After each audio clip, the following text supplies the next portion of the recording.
Hey friend, come on in, hit that like and that share button before we even start, girl, in the cocktail. Girl, we all young men, we in chapter 4. Um, Carter them met a young lady at the casino that popped out of nowhere. They done killed the head leader of the cartel, which is Carter, the head person. So we have our main characters, Carter, who they got killed by the Haitians because they want to take over. We have the twins, which is Carter's son, Money and Mecca, their sister. Oh Lord, what's that sister name? Breeze. The mama Tara, and their little Carter, which is the oldest son, but never met his daddy, Big Carter, until now when he popped up at the funeral. All right, let's get into it. Back to the casino. Let's go. The men around the table grew impatient, some of them clearing their throats to signal to Carter that he should pick up the dice. The young woman squirmed beside Carter, trying to find her place between the big men surrounding her. My fault, baby, Carter stated. Here, let's do it like this. He turned sideways and allowed her to ease it comfortably at the table, giving her more room to play. It's all right, you good, she responded with a New York accent that immediately told him that she wasn't from Miami. She looked up at him and smiled as she stared down onto her 5'5" frame. Captivated by her presence, he made mental notes as he admired her wide hips, thin waist, and perfectly manicured fingers and toes. His intense focus on her caused her to blush. She laid her chips on the table. Can I get a $72 six? Carter noticed the small tattoo on the backside of her wrist that read, Murder Mama. That immediately piqued his interest. She then pointed to the dice, reminding Carter that it was his role. Carter tossed the dice at the end of the table. Here you go, 6, Ma. Hard 6, the dealer yelled. The girl jumped up and down and squealed with joy as if she had just won $1 million, and Carter couldn't help but chuckle at her enthusiasm. The man next to her was so in awe of the woman that he dropped her a $25 chip and winked at her, saying, Lady Luck. The man was so busy taking a peek at Mama's ass that he didn't notice her lift 3 of his $500 chips out of his rack. Mama bent over and pretended to fix the strap on her stiletto, giving the man a nice view of her assets. She did all of this in less than 10 seconds. While everyone was busy collecting their money from the dealers, Mama used the distractions to her advantage. When she stood, she gave the old man a half smile that seemed to light up the room. Carter shook his head with a smirk on his face as he watched the young woman's game. What's so funny? She asked with a laughter in her voice as she looked up at him, one hand plastered to her hip, the other reaching onto the table to collect her cash. Nothing, Mom. I'm just happy you won. Carter licked his full lips.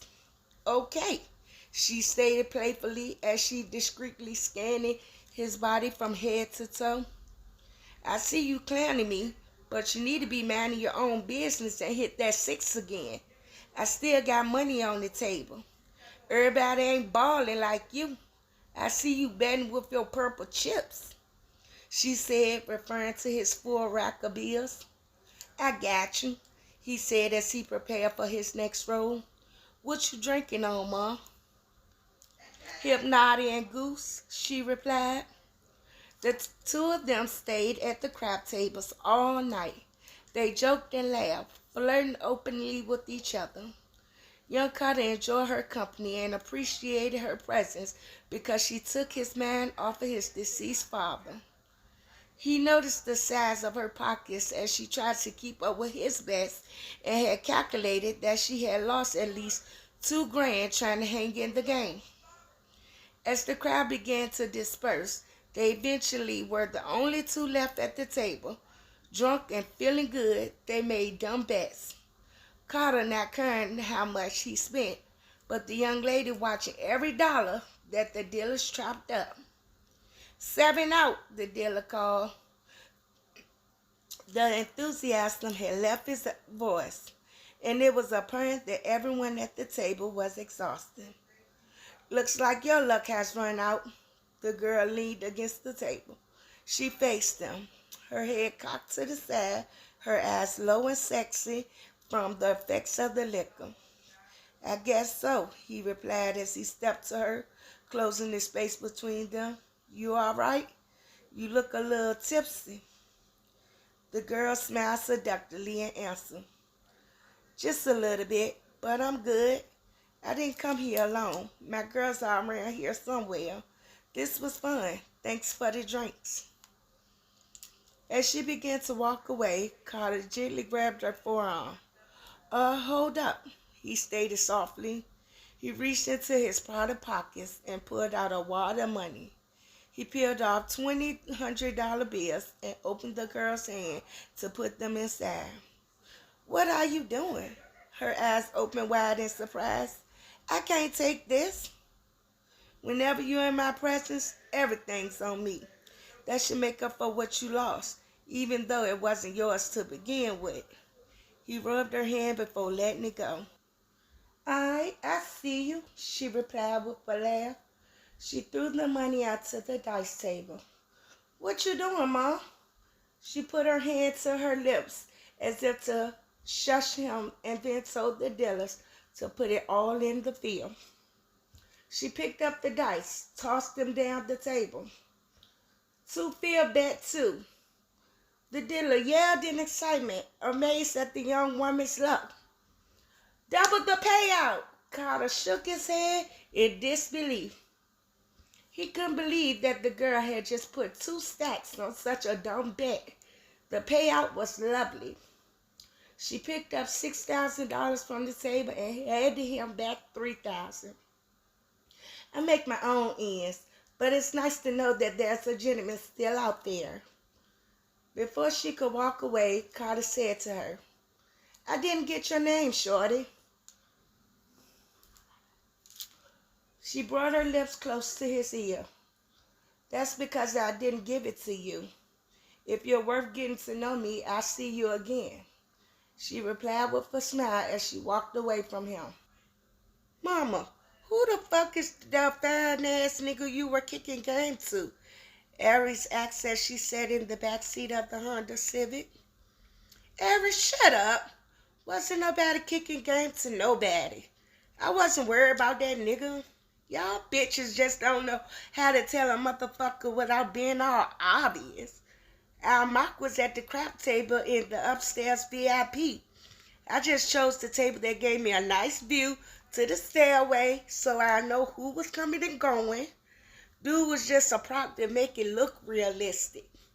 Now, I never left the prize, Mama replied, making sure that she kept her eye on the all-black Lamborghini that was 3 car lengths in front of her. I don't know, Mia. It looked to me like you were checking for him, Robin teased. Mia smacked her lips, and a guilty smile spread across her face. Bitch, me knew it, Aries shouted excitedly in her Barbadian accent.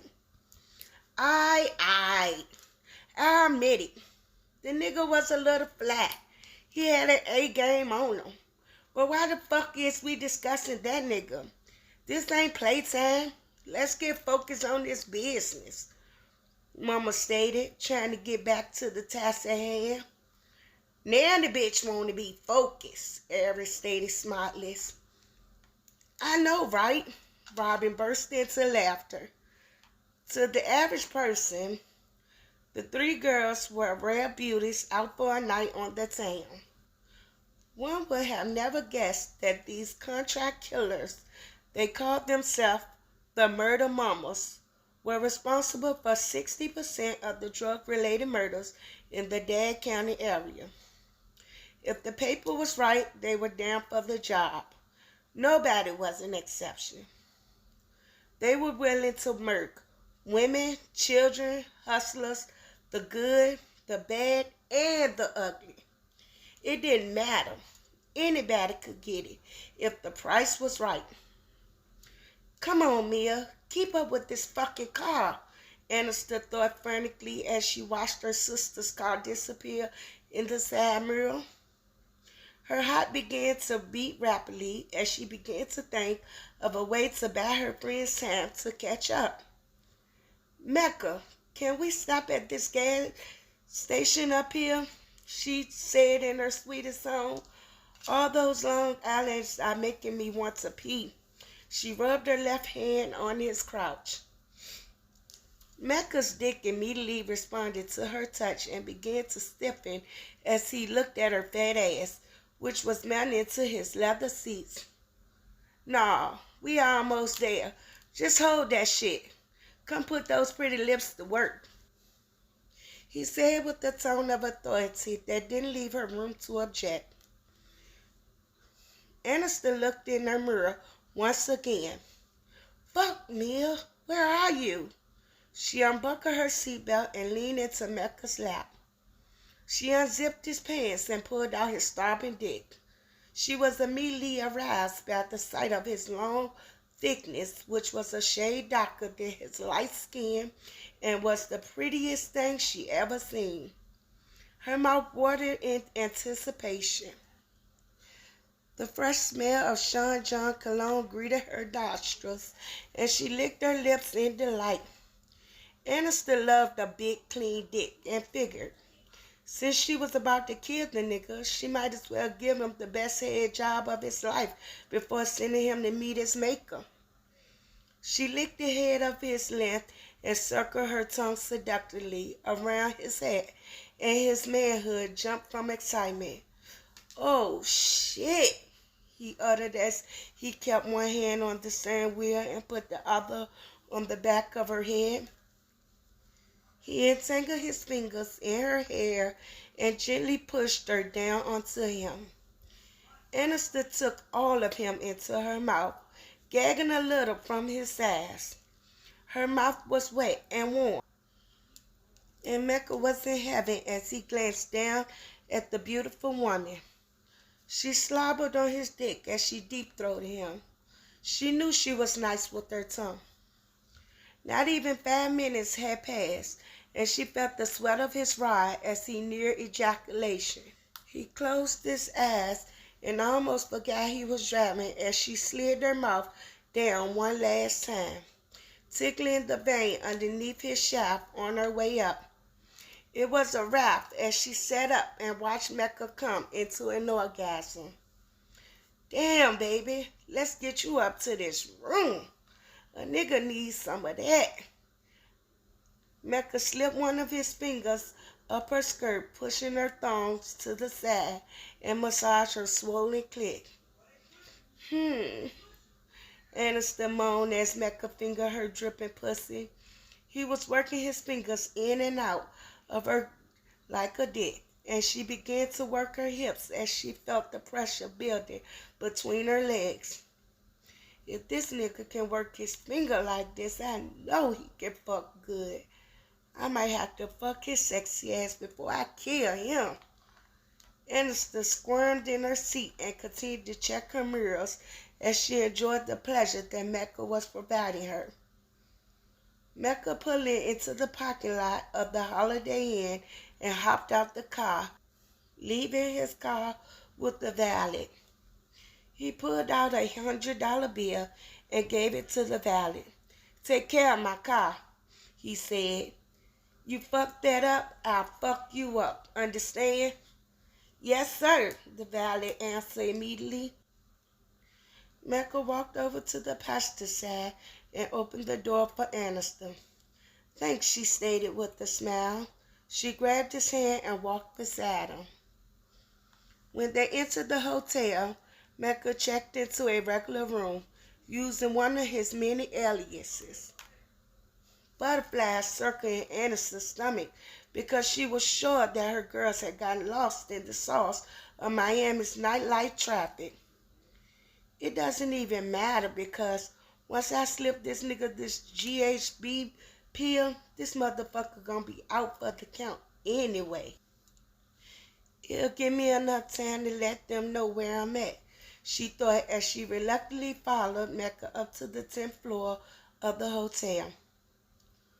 Where in the hell did they go? Robin asked in a panicked tone. I don't see them. Can you see the car? No, but you need to chill out. Now's not the time to start tripping. We've done this shit 1,000 times. Let's just stick to the plan. Aniston knows how to handle herself. We fucked up by losing her, but she'll contact us when she can, Mama stated confidently. Me don't know, Mama. This job is on a whole nother level. What if she need us? Aries asked. Mama could feel the fear creeping into her team's heart. She knew that fear could easily manipulate any situation, and she was fighting to keep control. Where are you, niece? Let me know something, she thought, as she too began to worry. She didn't like the fact that she had lost their mark, but she knew Aniston would be able to handle herself until they could get there. I just need to use the restroom. I'll be right out, Aniston said as she entered the hotel room. She quickly disappeared behind the safety of the bathroom door and locked it behind her. She sat on the toilet, her heart beating a mile a minute, and pulled out her two-way. She sent a text to her crew. I'm at the Holiday Inn on Biscayne Boulevard, room 1128. Then quickly put her phone in her purse and flushed the toilet for show. She washed her hands and walked out of the bathroom. As soon as she opened the door, Mecca was standing there looking her in the face. Oh, she exclaimed as she dropped her Chanel clutch purse onto the floor. Shit, she yelled out. The contents of her purse spilled out onto the floor, and she quickly squatted to retrieve the tiny packets of white powder before Mecca could see it. Why you so jumpy, Mom? Mecca asked, his stare penetrating her, his hands caressing the side of her face. Then he looked into the bathroom suspiciously. I need to get in there. He walked inside and closed the door behind him. Okay. Aniston rushed over to the minibar and set up 2 glasses. She used Grey Goose because she didn't want to use dark liquor, afraid that the residue from the drug might float onto the top. She used her fingers to mix the powder into the glass and then removed her silver Chanel dress. She stood in her black Victoria's Secret bra and thong and her 4-inch Chanel stilettos. When Mecca walked out, he saw her standing with 2 drinks in her hands. He admired the curves of her body.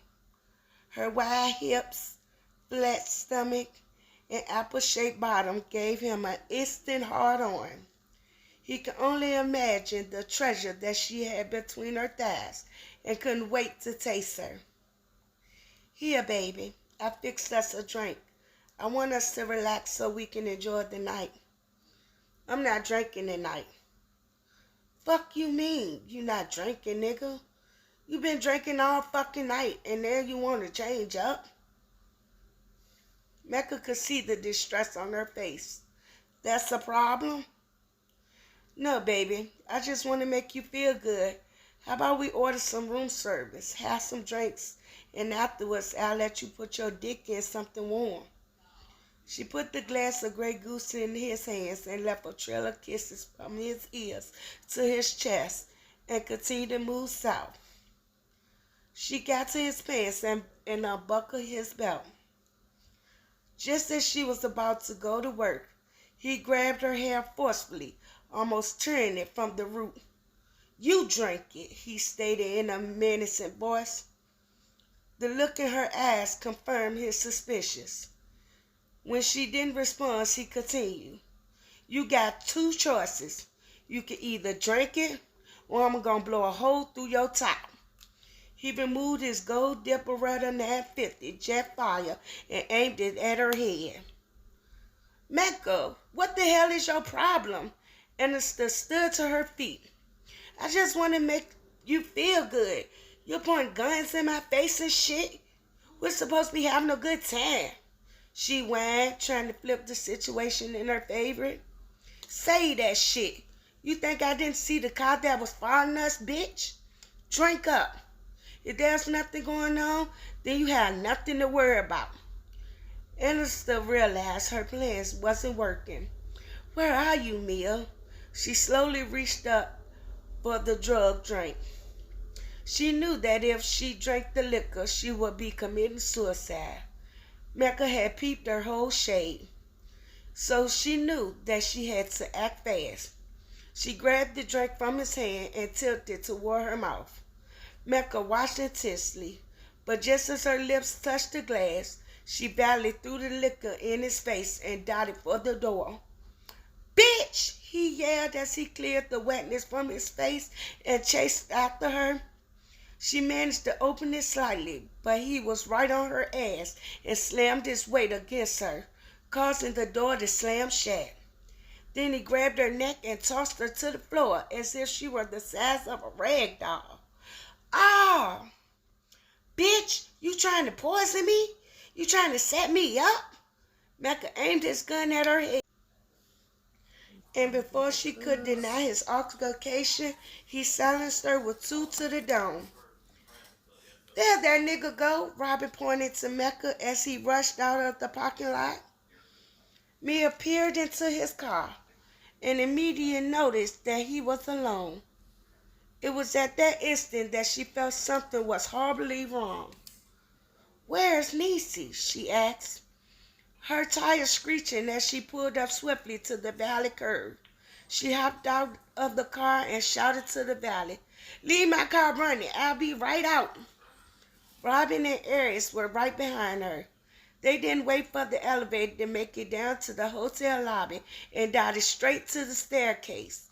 Each girl was silenced, all fearing the worst. When they finally made it to the 11th floor, Mama took off for room 1128. They were all out of breath but kept running as if their lives depended on it. Mia noticed that the room door wasn't closed completely and pushed it open forcefully. Niecy, she called as she saw her sister lying in a small pool of blood. Tears immediately came to her eyes. Oh my God, Robin shouted when she saw her good friend's body on the floor. Aries was speechless as she watched Mama kneel by her sister's side. No, Niecy, wake up, baby. Don't do this. Niecy, get up. Mia shook her big sister's body as if she were only asleep. Come on, help me get her up, she yelled, looking back at Aries and Robin for help. Come on, she needs to get to a hospital. Help me, please, she cried.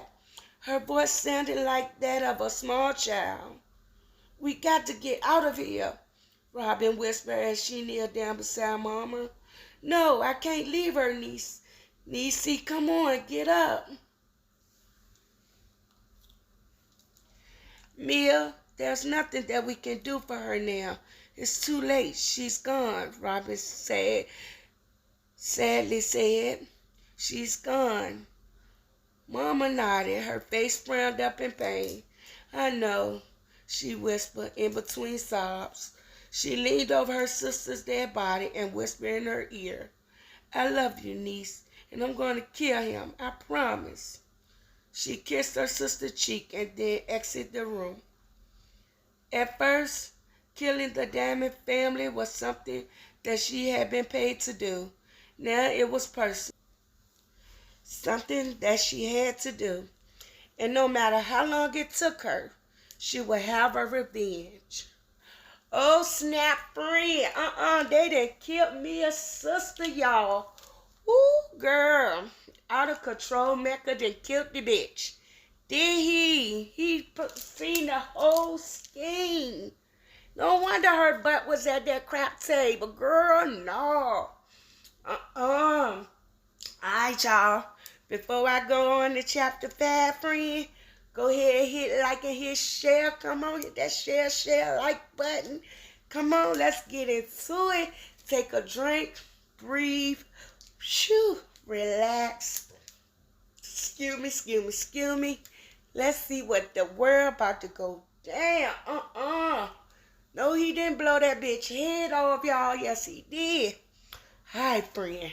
Let's get into it. Chapter 5. A nigga move a brick and think he got his oath somebody's. By Young Carter. The conference room in the Diamond House was in complete silence. Every hustler in the room felt awkward. It was the first time that the cartel had held a meeting without their boss, Carter, and everyone seemed to be just staring at his empty head seat. Carter usually started the meeting with a statement or a quote, and with him not there, things were odd. Polo noticed the uneasiness of the henchman and stood up. He looked at Money and Mecca, who sat to the right of him, and then back at the henchman. He took a deep breath as he unbuttoned his Amana blazer. He walked behind Carter's former chair and rested his hand on the back. Family, we have suffered a great loss, but business must go on. Carter wouldn't want it that way. The Haitians, them motherfuckers, have no respect for the game. These niggas playing for keeps, but we won't bow down to anybody. Believe that. We have to let them know that the cartel still runs Miami. Point blank. Polo slammed his fist on the gloss oak table. The occupants of the room included all of the head block lieutenants from each district of Miami. They all seemed to see their paper begin to decrease and knew exactly what the reason behind it was. Polo looked at Money, who had a long notebook in front of him. Money, how much did we bring in this week? Money ran his finger down the pad and uttered reluctantly, 253,000. This only added to Polo's frustration. What the fuck is going on, fam? Our operation does millions, easy. That's barely enough to pay the runners. What the fuck?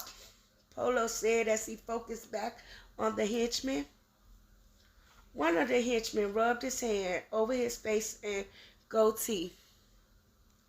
Man, most of my workers are quitting or signing with the Haitians. They got niggas shook. Métis and his crew are trying to take over this city. Got niggas shook. Fuck out of here. Y'all need to recruit more thoroughbreds then. Real talk. We have to let the Haitians know that just because Carter is gone, it doesn't mean we're laying down. We have to get back at them. That's all I've been trying to hear. Mecca pulled out his twin pistols and laid them on his table. And you know what? Them motherfuckers tried to send some bitch at me the other day. Like I wouldn't peep that shit. What happened? Polo asked. What you mean what happened? I left that bitch stinking in the room. Mecca nonchalantly looked around the table. I told you about fucking with them hood rats, Mecca. We're in a war right now. You can't do that, bruh. You could have got yourself killed. Money said, obvious aggravating in his tone. Bitch ain't gonna catch Mecca slipping. Believe that. I knew what the bitch was on from the jump. I just wanted to get the pussy before I offed her ass. Mecca leaned back in his chair. The henchman laughed at how cold Mecca's attitude was. Polo and Money were the only ones not amused by his overconfidence. They knew how wild and careless Mecca could be.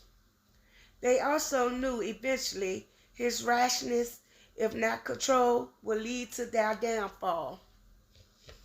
Before Polo or Money could respond, the room grew quiet. Everyone's eyes shot to the door. Some of the henchmen thought they were seeing a ghost, but it wasn't a ghost. It was young Carter. Polo turned around to see young Carter standing there with an all-black hoodie and a diamond cross that hung down to his belt buckle. Polo smiled, knowing that his talk with him paid off. Mecca sucked his teeth, letting it be known he wasn't comfortable with young Carter's presence. Polo waved his hand over the table. "Come in and join us." Young Carter scanned the room slowly and looked at each man present. He then walked over to the table full of hustlers. "Everyone, this is Carter, young Carter," Polo said, introducing him. Everyone greeted him with a simple head nod or a "what up," and Carter returned the greeting with a nod. Money pulled the chair out that was next to him. "Have a seat." Carter accepted the gesture and took a seat. Young Carter and Mecca traded mean stares as he walked over to the chair, but both of them knew that it couldn't escalate, seeing they were blood brothers. Polo cleared his throat and picked up where he left off. Carter peeped the surroundings and realized that his father was a powerful man. The man he went his entire life hating had boss status, the same thing he was trying to achieve. He looked at the henchmen and noticed that all of them wore luxury, expensive threads, and didn't look like the hustlers he was used to back home. Miami had a whole different vibe. Young Carter stuck out like a sore thumb amongst the others. Carter was from the streets. He was hood, and he couldn't help it, so he wore street clothes, knowing nothing better. While he wore Sean John and Timberland, the men were rocking Roberto Cavalli and Ferragamo suede shoes, and everyone wore black. He chuckled to himself. These niggas really believe they're on some mafia shit for sure. Fuck out of here. A nigga move a brick and then think he got over somebody. He couldn't understand why they had formed this organization. Where he was from, hustlers didn't come together at any point. It was a dog-eat-dog mentality, and everyone was out for self. In the game since he was 16, young Carter began moving bricks by age 21. He was what you call a bona fide hustler. His mother died when he was 20, and after that, he didn't look back. He went hard on the streets. He had a Flint mixture against coke game on lock. Now, at the age of 25, he ran the city, hooking up with a coke connect from Atlanta and completely taking over. Young Carter didn't know it, but he was following in the footsteps of his father. He focused his attention on what was being said in the meeting. "We have to get at the Haitians somehow. We have to be strategic," Polo said as he sat down and began to rub his hands together. He was in deep contemplation, and for the first time, he felt the burden of not having Carter's strategic mind. Times like these, Carter was a genius at playing mental chess with the enemies. In the middle of the discussion, Money's cell phone rang. Normally, he wouldn't pick up his phone in the middle of a meeting, but he had been waiting on that particular call. He flipped open his cell. "Yo," he said in his low, raspy tone. He remained silent for a minute while getting the information from the other end of the phone. Then he closed the phone without saying a word. "One of my sources think he knows where Métis resides," Money stated, referring to the leader of the Haitian crew that had them under fire. "Maybe we need to pay him a visit." Oversized Cleo glasses covering her eyes and Foxy Brown pumping out of the speakers. Mama cruised down the interstate pushing 100 miles per hour in her rented GS coupe, her long hair blowing in the wind along with the chronic weed smoke she blew out. She could afford to buy her own car, but in her profession she had to switch up whips like she did panties to be less noticeable. She took another long drag of the Kush filled blunt and inhaled it deeply. Throughout the last 2 years, her and her crew put their murder game down. I mean, you couldn't mention murder mamas if homicide wasn't the sentence.